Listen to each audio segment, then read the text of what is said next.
Bonjour, aujourd'hui c'est le 15 septembre. Bienvenue à notre méditation sur la grâce. Je voudrais lire dans Éphésiens chapitre 2, verset 15. Par sa mort, il a rendu sans effet la loi avec ses commandements et leurs règles, afin de créer en lui-même un seul homme nouveau, à partir des deux, établissant ainsi la paix. Il va commencer donc son livre en parlant de la paix, comme il le fait d'ailleurs souvent dans ses épîtres. Il va dire ceci dans le chapitre 1, verset 2. À vous, grâce et paix de la part de notre Dieu, notre Père et du Seigneur Jésus-Christ. Et donc, il va continuer tout au long de cette lettre à parler de cette paix.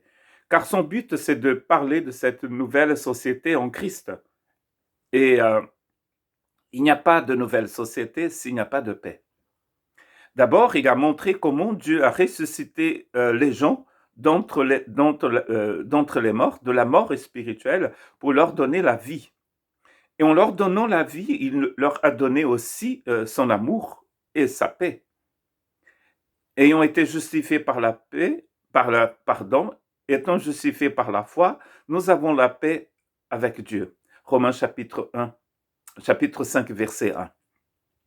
Et donc, vous voyez, nous avons la paix d'abord avec Dieu. Chacun a la paix avec Dieu à la nouvelle naissance, quand on devient une nouvelle créature.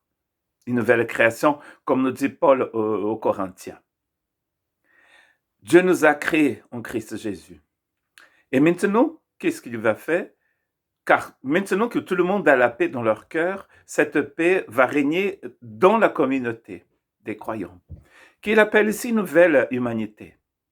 Cette nouvelle humanité n'est pas un projet qui date de dernière minute, c'est un projet éternel. D'ailleurs, il a dit dans Genèse, par ta descendance, je bénirai toutes les familles de la terre.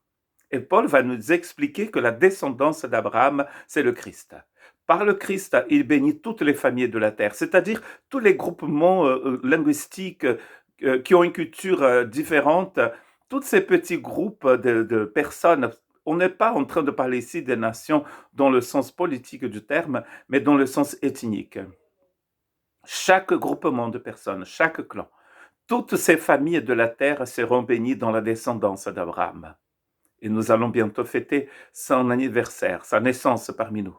Emmanuel. C'est par Emmanuel que Dieu établit la paix dans les cœurs. Ensuite, il établit la paix dans cette nouvelle humanité. Il a voulu les réconcilier l'un avec l'autre, avec Dieu. L'un et l'autre avec Dieu, en les réunissant dans un seul corps, au moyen de la croix, en détruisant par elle la haine. Toutes choses mauvaises, les vapeurs, les poussières, les rien du tout, toutes ces choses, les chimères, l'utopie, tout cela a été détruit à la croix, car notre vie sans Christ est remplie de vapeurs. Et ce sont ces choses qui nous séparent les uns des autres, car ce sont les mêmes choses qui nous séparent des gens, qui nous séparaient de Dieu.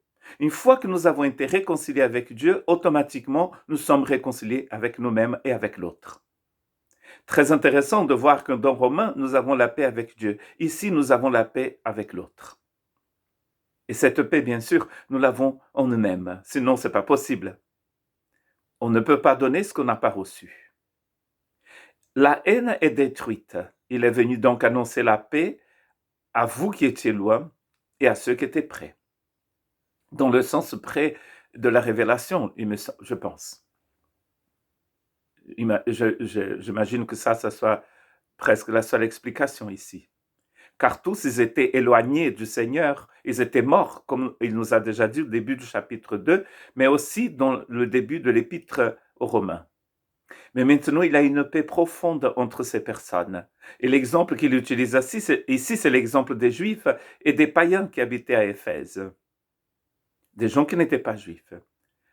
Ils avaient construit des remparts, comme nous avons vu hier, ce mur que Jésus a détruit à la croix. En détruisant ce mur, il a rétabli la paix entre les gens. Le corps du Christ, comme il dit ici, il a formé un corps, est formé de personnes de toutes les nations, de toutes les tribus. Et nous voyons ça dans l'Apocalypse. Il n'y a pas qu'un peuple devant le trône de l'agneau dans l'Apocalypse.